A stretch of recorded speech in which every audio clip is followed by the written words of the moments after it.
They say you never get a second chance to make a first impression. When it comes to public speaking, this is definitely true. Generally, audience members make judgments within the first 30 seconds about you and your speech, which often determine whether or not they want to listen to you. So as a speaker, your window of opportunity to capture an audience is small. So let's talk about the all-important speech introduction and how you can succeed with the writing of yours. In order to get your audience's attention, you must have a hook, also known as an attention getter. You want to hook your audience right away, so take some time to think about how you can relate to your audience and get them to relate to you or your topic. Don't expect your audience to be interested in your speech. It is your responsibility to create interest.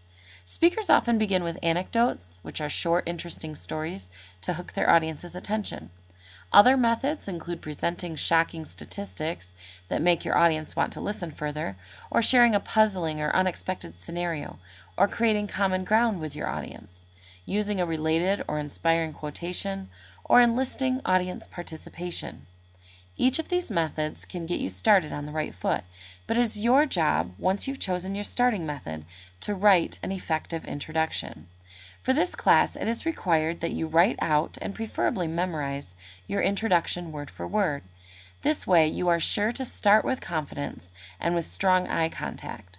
Often, when speakers start strong, the energy they get from the audience gives them great momentum and confidence for the rest of their speech. The second most important thing to do in your introduction, besides creating a hook, is to get to the point.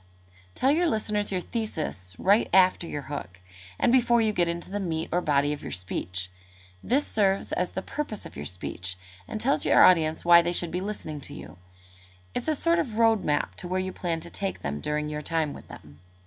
So let's get started with writing your introduction. First of all, ask the question.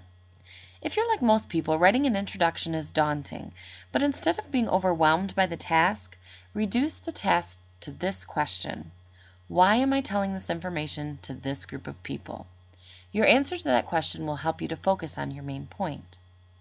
Next, give attention to your attention getter. You should never introduce your topic in the first statement. Instead, set up your topic first in a way that builds interest so that your audience is drawn into your speech before knowing exactly and predictably what you're going to be talking about. Don't introduce your introduction. For example, don't start with, "Today I'm going to talk about," or, "Hi, my name is." We know your name, and if you're doing your job well, we will also know what you'll be talking about. Just start with a strong introduction, and don't introduce your introduction. Also, don't start with a question. For example, "Have you ever..." It's a cop-out and comes across as juvenile for a high school speech. It may have worked for your 4th grade speeches, but you need to be more creative than that now. Don't start with a hypothetical situation. For example, you're riding to school in the morning when all of a sudden... This is also very 4th grade. If you want to start with a story, start with a real or true one. It's more interesting for your audience and more credible for you. Also, avoid starting your speech with dictionary definitions. For example, Webster defines courage as... Try to develop your skills beyond relying on Webster. Also, your audience typically already knows what the meaning of the word you're trying to define is. Once again, it's a cop-out.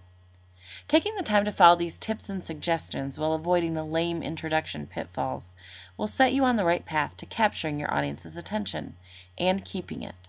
Remember, if at any time you want individual help on the writing of your introduction, set up a time to come in and meet with me. I'm more than happy to help, and especially on an individual level. Good luck with your engaging, creative, suspenseful, intriguing, and interesting introductions.